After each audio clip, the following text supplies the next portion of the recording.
Hi, it's Maggie the Irish Gypsy here to bring you your October 2020 general reading. We're looking at the first half of October, October 1st through the 15th. This reading is for the fire sign of Sagittarius. Welcome everyone. I hope that you're all doing well, healthy, safe, reasonably mentally balanced, as I've been saying for the last few months. It's been a challenging year. Thanks so much for taking the time to tune in today and for your support of this channel, watching the videos, liking, sharing, subscribing. Thank you so much. So this reading is for the fire sign of Sagittarius. So that's Sagittarius Sun, Moon, Rising, Venus, or if you are cross-watching for a Sagittarian, it's all relevant. But of course, being a general reading, it's going to resonate a little differently for everybody who's watching. So if you know all of your signs, Sun, Moon, Rising, and Venus, watch them all because each one can bring in additional perspectives and insight, help you navigate a little better through what's, whatever it is that's playing out in your life for this 2-week period of time.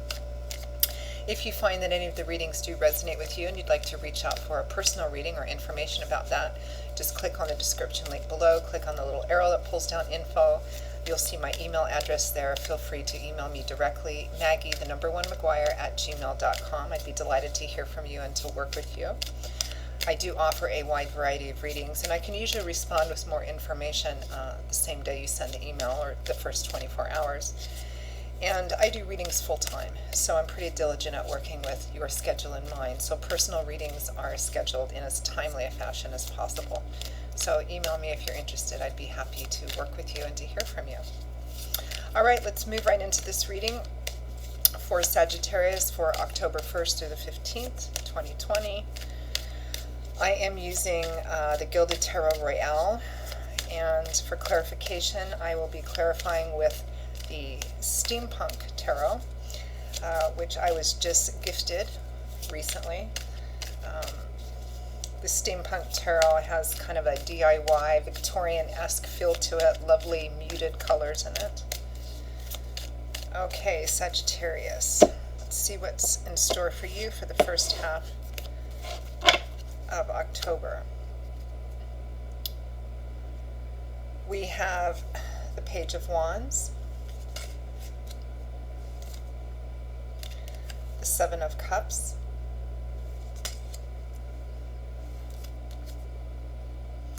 the Seven of Pentacles,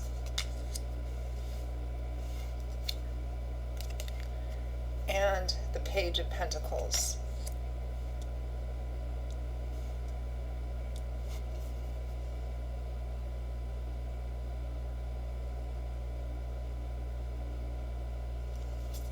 So I'm going to clarify now.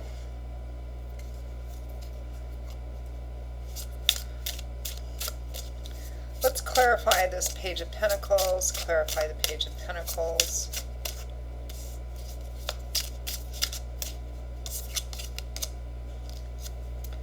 The Three of Pentacles. Clarify the Seven of Pentacles.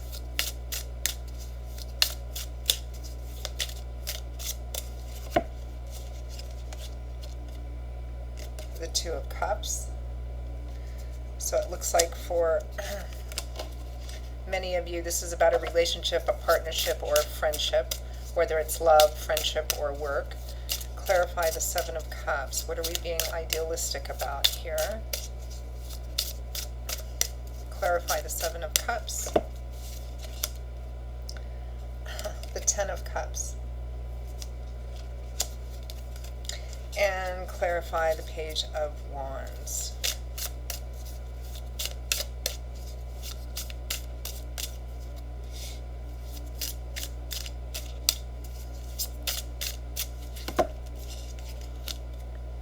The Knight of Pentacles.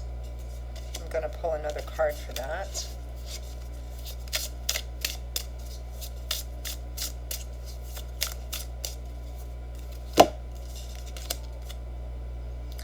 The Lovers.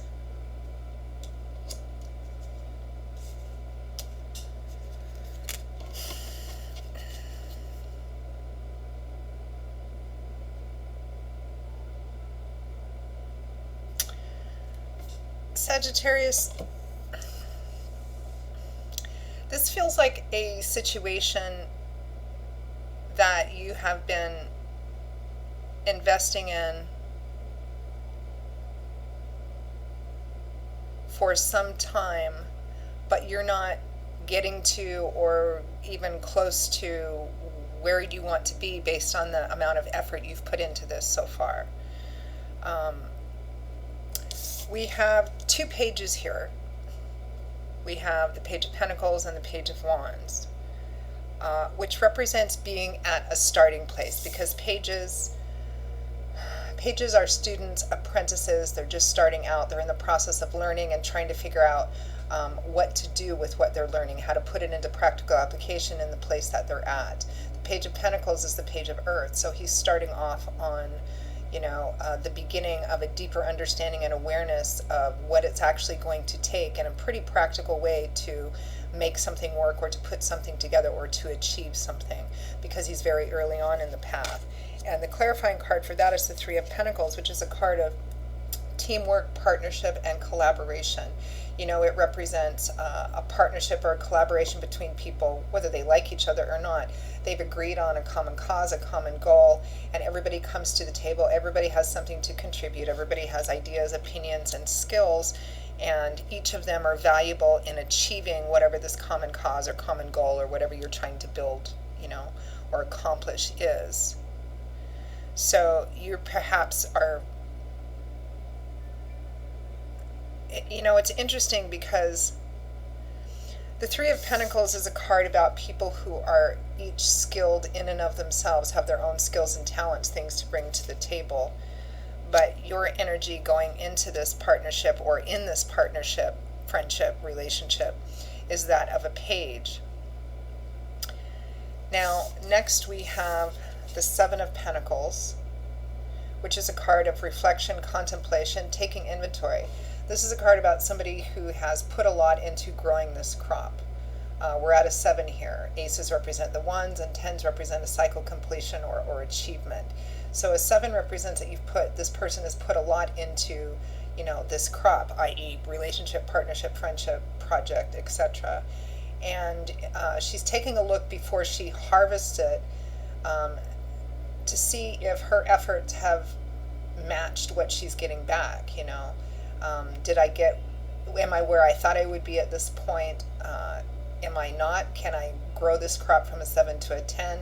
Should I harvest this now and continue to invest in it, maybe make some changes, it'll do better next growth cycle, next year? Should I just take what I can and leave and start a new crop somewhere else? So the implication here with a 7 represents you've already put a fair amount of work into this, and the clarifying card for that is the Two of Cups, which is the soulmate, kindred spirit, best friends, partnership.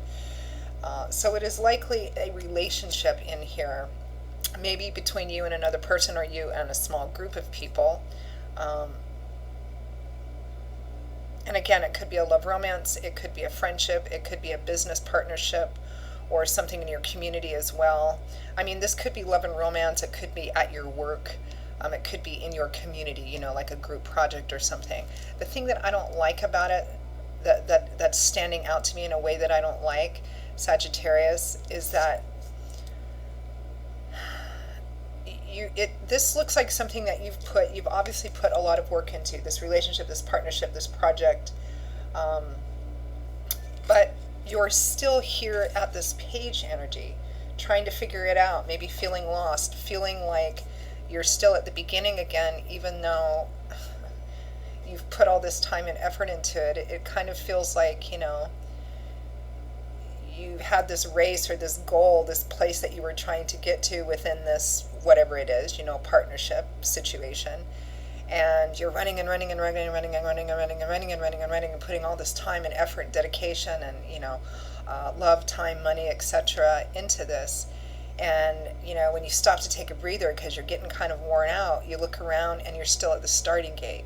That's what it feels like. It feels like you're not doing yourself justice here. You're not doing your what you've invested in this justice, meaning that you're not getting back. It feels like you're not getting back what you've put into this, but you're still kind of running after it, chasing it.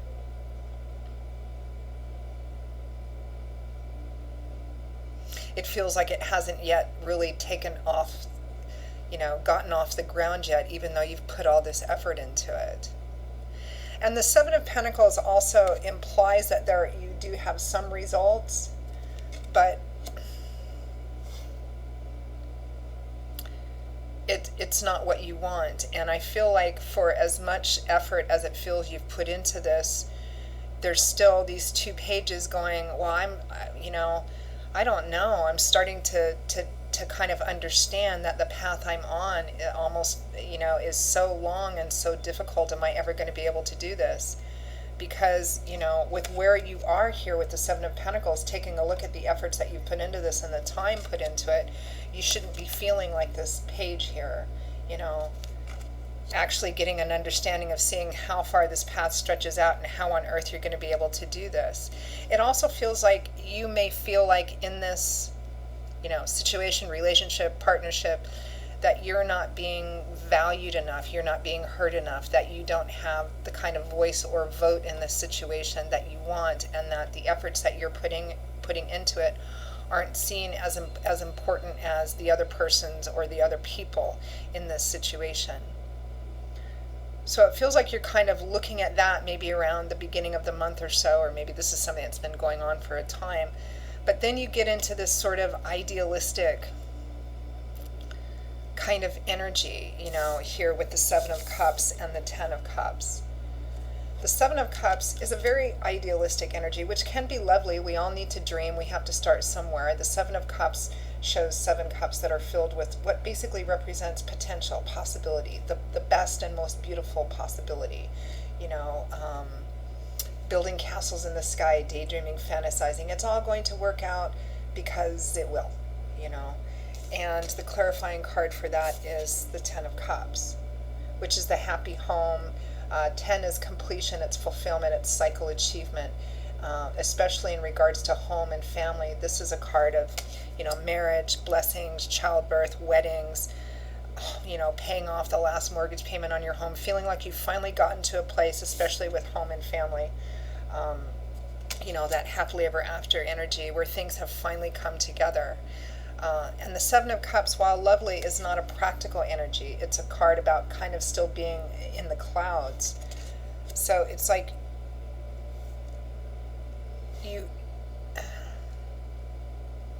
let's move on to the next set here. So we have another page here. We have the Page of Wands. And we start with a page on the top row of cards and we end with a page.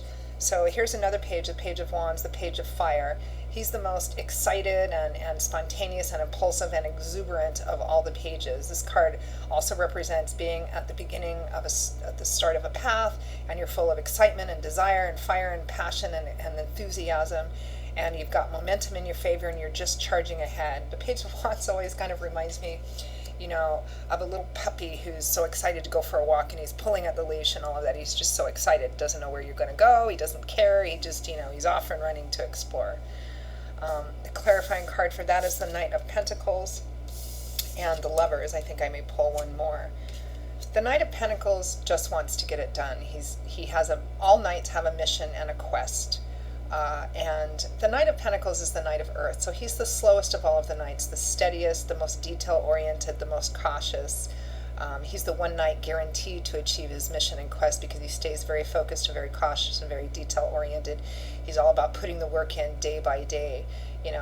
The Knight of Pentacles, a good analogy for him would be the person who takes a vacation at work, and you don't realize until the Knight of Pentacles is not there how much work they actually do, because it takes 2 or 3 people to kind of fill their space. And then the other clarifying card for that is the Lovers, which again represents a relationship. You have the Lovers, the Two of Cups, and the Ten of Cups. The Lovers represent a pretty passionate, connected, perhaps karmic relationship between 2 people, and it also often represents being at a crossroads in that relationship. And crossroads always mean making a choice. Do we keep things the way it is? Do we move to the next level? The Lovers can represent needing to make a decision that's either about a primary relationship or a decision that's going to affect a primary relationship. In the early tarot decks, this was called the Choice, and it showed a man standing in front of 2 women. The implication being that a choice needed to be made, which is going to affect the lives of everyone involved. Doesn't necessarily mean it's a 3-party situation. It might be that.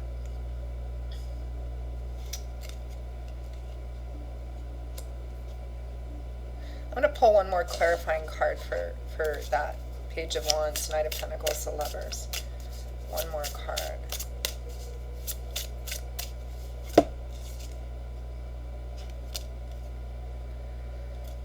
The Magician, the manifester, the entrepreneur of the tarot. He is much, much further down on the path than the pages are. We all kind of start off as pages, right?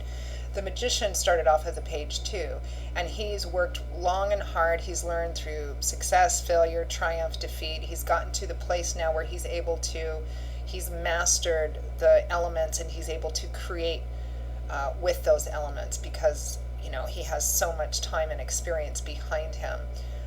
This is somebody, the Magician represents success, which comes from a combination of your talents and the skills and hard work with your talents to actually manifest something into reality, which is why I often consider him the entrepreneur, because he knows how to take an idea and a dream, you know, like this Seven of Cups, but he knows how to actually do the work and pull things together to make it manifest into reality. You know, Sagittarius, this feels like a situation in which you're not honoring who you are and what you've put into this. And probably because the other side is not honoring who you are and what you've put into this in a real or substantial, acknowledged way. This, to me, feels like a relationship, again, there's a strong kind of element of love and romance here, so it can be that kind of relationship for many of you. It might be along a close friendship, a partnership, or a small group of people who are collaborating together. But with the amount of work that you've invested in this, you shouldn't feel like you are these pages kind of just starting off and not really having gotten very far on the road when you've put so much work into this, and it doesn't look like what you've gotten back, what you have to show for it, matches what you've put into it. And I think that you see that, but then you fall back into this idealistic Seven of Cups, Ten of Cups energy. Well, if I just, you know, it'll work out because, you know, and at the end here with this Page of Wands and the Lovers and the Knight of Pentacles and the Magician, it's like, I've done all this and it's not what I want it to be, but okay, so it'll work out and it'll be what I want it to be. It'll turn into this Ten of Cups because I'll make it happen. I'll do this other thing, and if I just stay longer, if I just work harder, if I just do this thing, I'll make it work. And it doesn't feel like it feels like you're doing yourself a disservice. You're in this page energy, you're acting like this page energy. Don't shoot the messenger. I hope I'm saying this correctly. But you're really like, you've put in enough, you're like a king or a queen, but you're still in this position of a page, and you're believing that you're still in this energy of a page, that it hasn't worked out yet because there's something you haven't done, without really thinking about what's the other person's responsibility in this, what are the other people's responsibility in this, for those of you for whom it might be a project or a group thing.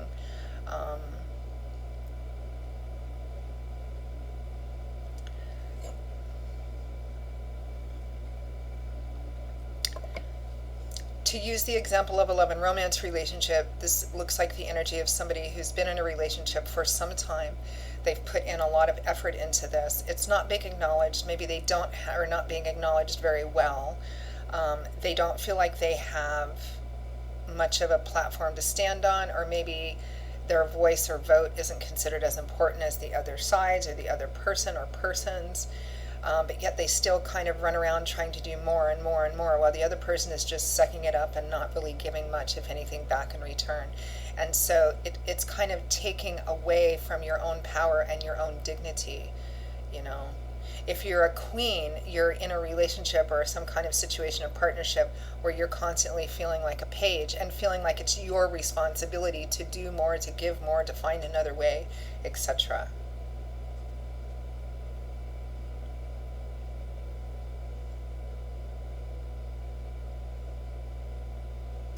This is a situation where you likely need to either withdraw, or you need to withdraw enough and see if the other side will either acknowledge acknowledge that and kind of try and come ask why you're all of a sudden not doing this, and maybe put them, it's like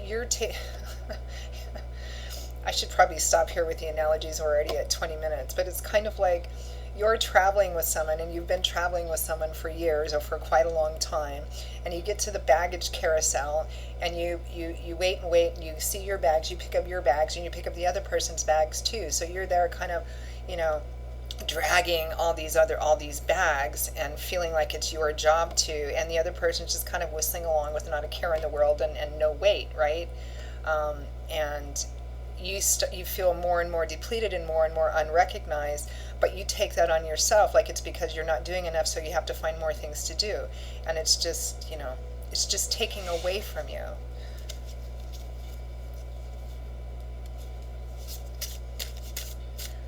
If I just, meaning that you're coming from a place that you're not enough, even though you're giving, the other side should be, I feel like the other side should be lucky to kind of have you. All right, let's just end with pulling a few advice or guidance cards. Advice, guidance for Sagittarius.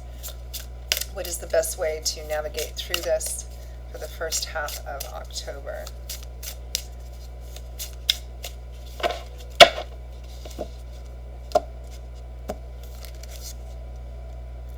The Queen of Pentacles, the High Priestess, and Temperance. Interesting, they're all females here.